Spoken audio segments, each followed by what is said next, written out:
Magandang araw at maligayang pagdating sa Revealing Revelation. Ngayon tatalakayin natin ang kwento ni Noah at kung paano ito nauugnay sa propesya noong mga unang bahagi ng channel na ito na nagsimula bandang Disyembre. Sa katunayan, tingnan natin. Ito dito ay noong Disyembre 2, kaya nagsimula ang channel na ito bandang Nobyembre ng 2025. At ito ay isa sa mga unang pagtuturo na ginawa namin, Disyembre 2, tungkol sa pagbubunyag ng mga araw ni Noah. Ngayon, nang ginawa ko ito, layunin kong ipakita sa inyo na ang itinuro sa atin sa Mateo Kabanata 24 ay, alam mo, sa karaniwang pag-iisip ng simbahan tungkol sa 7 taon batay sa Ebanghelyo ni Mateo, dahil hindi nila naunawaan ang revelasyon kung sino ang tinutukoy ng mga sinoptikong ebanghelyo, na hindi lang ito si Mateo at pinupunan lang mula kay Marcos at kaunti mula kay Lucas, kundi sa katunayan, ito ay si Lucas, tapos si Marcos at pagkatapos si Mateo, pre-trib, mid-trib, post-trib. Kapag nalaman mong ang katapusan ay hindi 7 taon, kundi maikling sandaling tinatawag na above na 50 araw at 14 na taong kapighatian. Ngayong natalakay na natin ito, kung hindi mo pa nasusundan, balikan ang mga naunang turo. Hindi ko na idedetalye dahil nasa pagtuturong ito na. Pero sa mga kwento, makikita mong may higit sa isang propetikong larawan. Sa mga araw ni Noe na ibabahagi ko sa inyo, lahat ay pinag-uusapan ng isa mula sa Mateo. Gaya ng sinabi ko, ginawa natin ang pagtuturong iyon noong Disyembre. Tungkol dito mula sa Mateo, Kabanata 24, na ipinapakita talaga sa iyo na ang pagdating ng Panginoon ay sa kanyang pagbabalik na parang kidlat mula sa isang dulo ng mundo hanggang sa kabila. Parang kidlat sa kanyang pagbabalik, tatapak siya sa bundok ng mga olibo. Ano ang ibig sabihin nito? Magiging gaya ba ito ng mga araw ni Noe sa pagbabalik ng Panginoon pagkatapos ng kapighatian? Hindi partikular sa dulo nito, kundi kapag tatapak siya sa simula ng ika-50 na taon ng kapighatian, ang huling taong iyon ang magiging mga araw ni Noe, at ang mga araw ni Noe ay magsisimula sa panahong walang nakakaalam ng araw o oras. Kita mo, iyon ang pista ng mga trumpeta. Darating ang Panginoon sa ika-14 na taon sa di alam na araw at oras sa pista ng mga trumpeta. At iyon ang magsisimula ng mga araw ni Noe para doon. Huling taon. Makikita ito sa 1 Corinto 12. May mga taong na kay Kristo mahigit 40 na taon na ang nakalipas. Ganito rin ang makikita sa kwento ni Noe. At pagkatapos ay makikita mo ang 14 na taon sa kwento ni Noe. Sige, ayan, papunta na tayo doon. Sige, ngunit narito ang revelasyon. Kaya ang nangyayari sa meron kang pre-trib sa itaas, yaong mga pupunta sa ikatlong langit. Meron kang mid-trib na pupunta sa paraiso at pagkatapos ay meron kang, ngunit ang larawan ng pagbabalik ng Panginoon ay kapag siya ay paparating sa kanila. Kaya isang pagkuha at isang pagbabalik. Sa pagbabalik na iyon, magaganap ang mga araw ni Noe.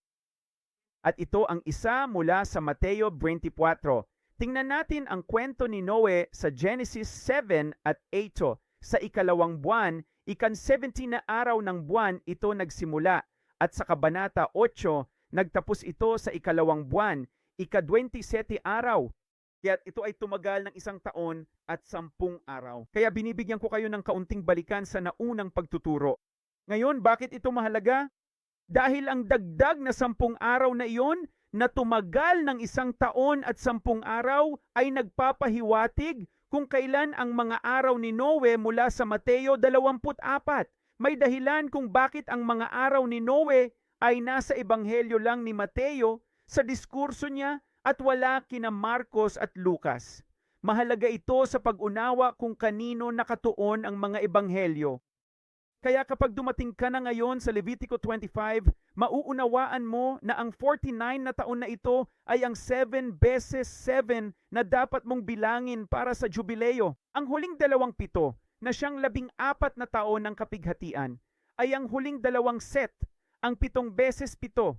Ibig sabihin, sa pagbabalik ng Panginoon, pababa sa bundok ng mga olibo para sa huling taon, ito ay magiging ika-49 na taon. Ika-49 na taon. Nakita mo ba yon? Ito ay magiging ika-49 na taon. Hindi lang ito ika-imporpin na taon. Sa propetikong larawan, ito ay ika-14 na taon. Pero sa 7 beses na 7 taon, ito ay ika-49 na taon. Gaano katagal ang ika-49 na taon? Siyempre, ito ay titang taon tuwat bawat ibang taon. Tayo ay mulang pista ng mga trompeta hanggang pista ng mga trompeta. Nakita mo kung paano iyon gumagana. At anong mangyayari pagkatapos? Sa ika-49 na taon, Levitico 25, tandaan, kung di ko nabanggit ang kabanata, tingnan lang sa kanan. Sabi sa Levitico 25, tuwing ika-49 na taon lang ito nangyayari. Ipapatunog ninyo ang trumpeta ng hubilyo sa ika-10 araw ng ika-7 buwan sa araw ng pagtubos. Ano ang ibig sabihin nito? Malinaw na bilang ito mula pista ng mga trumpeta hanggang sa susunod. At ang huling ika-49 na taon, gaya ng ating ika-14 na taon, ang huling 7 taon na binibilang, may 10 araw pa para sa trumpeta ng hubileo. Napaka-perpekto nito. Sa Mateo 24, tinutukoy ito bilang ang araw at oras. Walang nakakaalam. Ito ay magiging katulad sa mga araw ni Noe, at ang mga araw ni Noe ay 1 taon at 10 araw ang haba. Talagang kamangha-mangha ito. Pero hindi lang iyon ang larawan.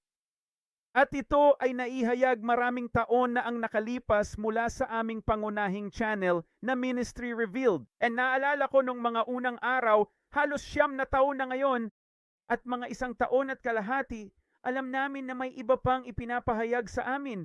May isa pang hiwaga sa kwento ni Noe na may kaugnayan sa katapusan ng mga araw. At talagang hindi ko maintindihan noon. Inabot ako ng 1 taon at kalahati bago ko ito naunawaan. Bigla na lang, ayun na.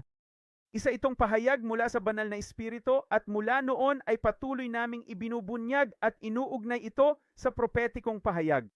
Kita mo, ang nangyari ay nagsimula ito sa Genesis 7, syempre, at nagpapatuloy sa Genesis 8. Napansin ko noon na may 7 araw at 7 araw. Napansin ko rin na may 40 araw, pero may 40 araw at 40 gabi rin.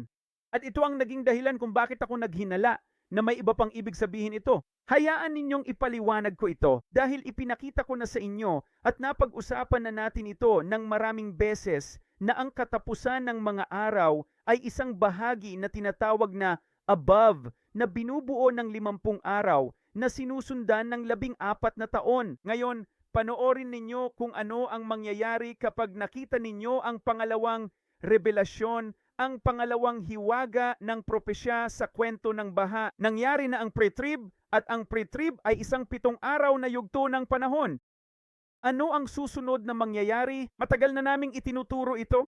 Ang 40 araw na ito ay kumakatawan sa pagdating ng anak ng tao bilang mga ngabayo sa puting kabayo, kung saan inilalarawan ang pagdating ng anak ng tao, isang ulap, isahan, at ang salitang ito ay in, ngunit isahan na ulap, okay?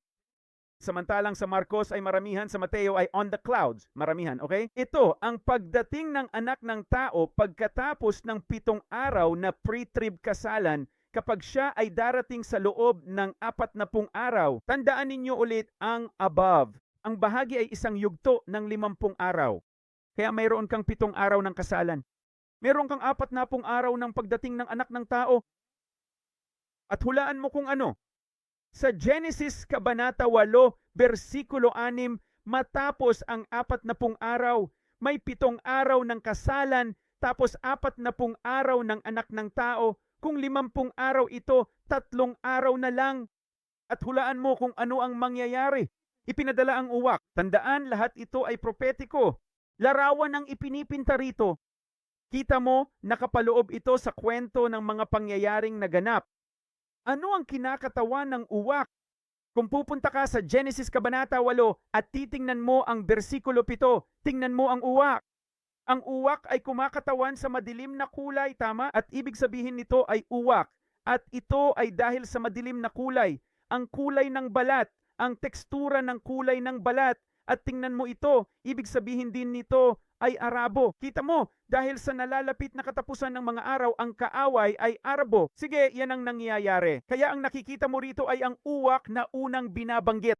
Kaya pre-trib kasal ang 40 araw ng anak ng tao. Ngayon, ano ba ang ginagawa ng anak ng tao dito sa loob ng 40 araw? Nagbababala siya, kita mo, naghahanda siya, nagtatrabaho siya kasama ang kanyang mga tao. pero nagbababala rin siya. Tulad ng nakikita mo, lubos na naiiba ito kaysa sa Marcos at Mateo sa Lucas 21, Kabanata 20.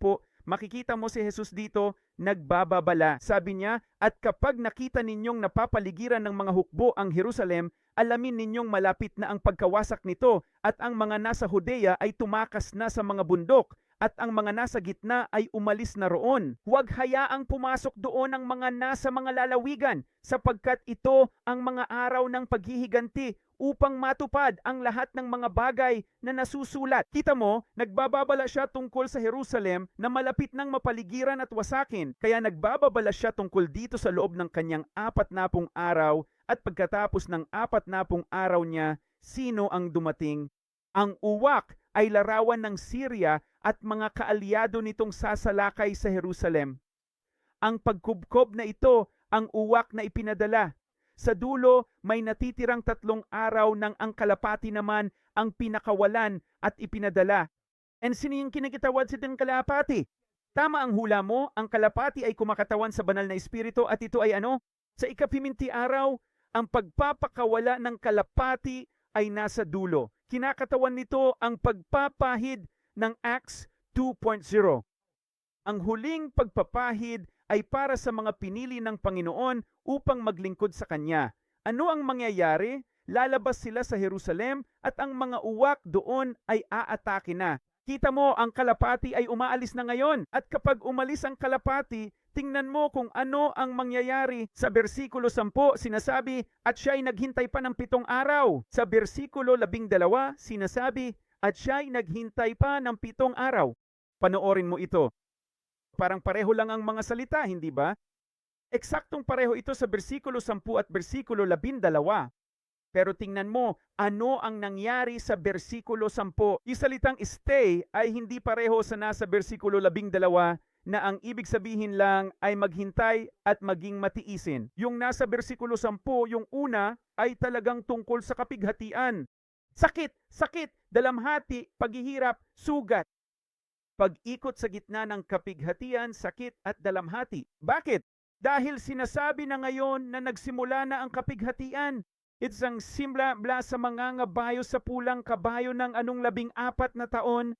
Nakita mo, katatapos lang ng 50 araw at pansinin na 7 araw, lumabas ulit ang kalapati at muling 7 araw pa. Alam mo ba na sa propesya, ang mga araw ay pwedeng mga hulugang mga taon? Ayan na, narito mismo. Tinatawag itong day-year principle kung saan ang isang araw ay propetikong simbolo ng isang taon. Umalis ang kalapati, tama? Kaya ang kapayapaan ay inalis na ngayon mula sa mundo. Pagkalipas ng 50 araw, nawala ang kapayapaan sa mundo dahil sa pulang mangangabayo at nagsimula na ang patayan. Ngayon, tingnan mo kung ano ang sinasabi tungkol sa 7 araw. Kaya meron ka ng 7 araw bilang 7 taon ng mga selyo. Ito ay kumakatawan sa simula ng kapighatian. At pagkatapos, ano ang nangyari? Bumalik ang kalapati, pumitas ito ng dahon ng olibo na nangangahulugan din ng sanga ng olibo. Kaya pumitas ito ng sanga ng olibo. Bakit mo sa tingin ganon yon? Kita mo, sinabi sa atin ng Roma sa Kabanata 11 na ang mga hentil ay isinama sa puno, na ang mga pangunahing sanga ay inalis at ang mga hentil ay isinama. Kaya ang mga hentil ay isinam, at since ay aalisin, hindi naman sila kailangang sirain, kundi kukunin sila ng banal na espiritu. Sila ay pipitasin dahil iyon ang kumakatawan sa rapture, ang dakilang karamihan sa gitna ng kapighatian. Alam mo, ang salitang rapture, harpazo, ang salitang Griego na 726 ay nangangahulugang pitasin. Kaya ang nakikita mo, ang mid-trib sa ika-7 taon, ika-7 araw ay pinipitas dahil iyon din ang sinabi sa atin sa Lucas 21 na ang panahong ito ng pagsisimula ng mga selyo ay magpapatuloy hanggang sa matupad ang mga panahon ng mga hentil. At ang pagtupad ng mga panahon ng mga hentil ay direktang kaugnay ng ika-7 taon ng mga selyo. Direktang konektado ito sa 7 araw at sa sanga ng olibo na pinipitas at pagkatapos, ano ang mangyayari? Mayroon pang 7 araw at pagkatapos ay tapos na at inaalis na ang takip. Naaalala mo ba? Balik tayo sa simula dahil ang huling 7 araw na ito ay 7 taon ng mga trompeta at ang mangyayari sa huling ikapitong taon ng mga trumpeta, tama ang hula mo. Ibinabalik tayo nito sa Mateo Kabanata 24, ang araw at oras na walang nakakaalam. At gaya ng nangyari noong panahon ni Noe, may dalawang propetikong pahayag tungkol sa mga araw ni Noe. Naway pagpalain ka nito.